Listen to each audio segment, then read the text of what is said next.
Mexico City, the 7-story apartment building had just flattened into a layer cake of concrete. Cirilo Cortez Alta, who lived on the ground floor and worked as a janitor, had been outside when the earthquake started after 1 p.m. on Tuesday afternoon. But he believed his 17-year-old daughter, Aniela Juarez Hernandez, was still inside on the 5th floor, where she worked as a maid. He had frantically called her phone but received no answer. In the throng of hundreds of volunteers frantically picking through the rubble, amid the blare of shouting and ambulance sirens and the rumble of dump trucks, Cortez stood silently, staring at what had been his home, with no idea whether his daughter was dead or alive. "This is a tragedy," he said. The massive 7.1 magnitude earthquake that killed more than 200 people also knocked down dozens of buildings, including many in densely packed neighborhoods of Mexico City, converting whole sections of the city into a frantic mass rescue effort. Along one block of Escocia Street in the Colonia del Valle neighborhood, 2 multi-story apartment buildings collapsed, with an unknown number of people trapped inside. Residents flocked to the wreckage, using whatever tools they could find, most often their bare hands, to clear the rubble in the hopes of finding survivors.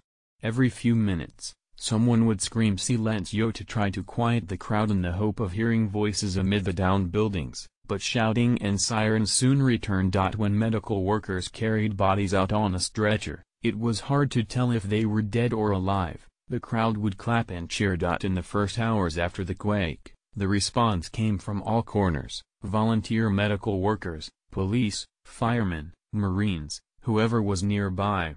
Residents by the hundreds rushed to pick up chunks of concrete in the air clogged with dust. Lines formed spontaneously to pass buckets, crates, plastic barrels, shopping carts, wheelbarrows, whatever receptacle could be found, to be filled with rubble and then shuttled back through the sea of hands to waiting trucks. Down the street, residents formed blocks-long lines to pass water, shovels and surgical masks into the areas with the worst damage. At a nearby clinic, more than a dozen hospital beds were placed in the patio as a triage center for the wounded.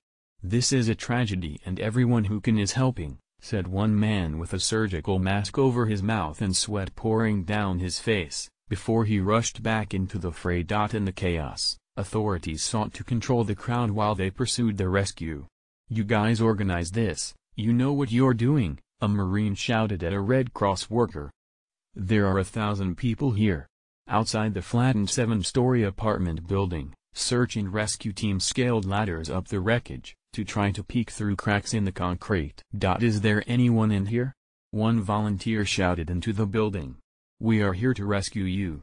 A guy in a yellow sweatshirt began scaling the collapsed facade, which tilted at a dangerous angle. As he grabbed for a handhold, chunks of concrete tumbled down to the street below. "Aguas, watch out," someone screamed below. "There are people under you." Word spread that a resident named Juan Pablo lived in the building, so the crowd started shouting his name. By late afternoon, rescuers had already pulled out at least a half-dozen people, some of them alive. "We think there are more people inside," Armando del Toro, a 46-year-old volunteer paramedic said. "Nobody can go inside there. And if you start taking any pieces out, it could all come crashing down." Del Toro remembered jumping into rescue mode on the same day 32 years ago, when another devastating earthquake struck Mexico City in 1985.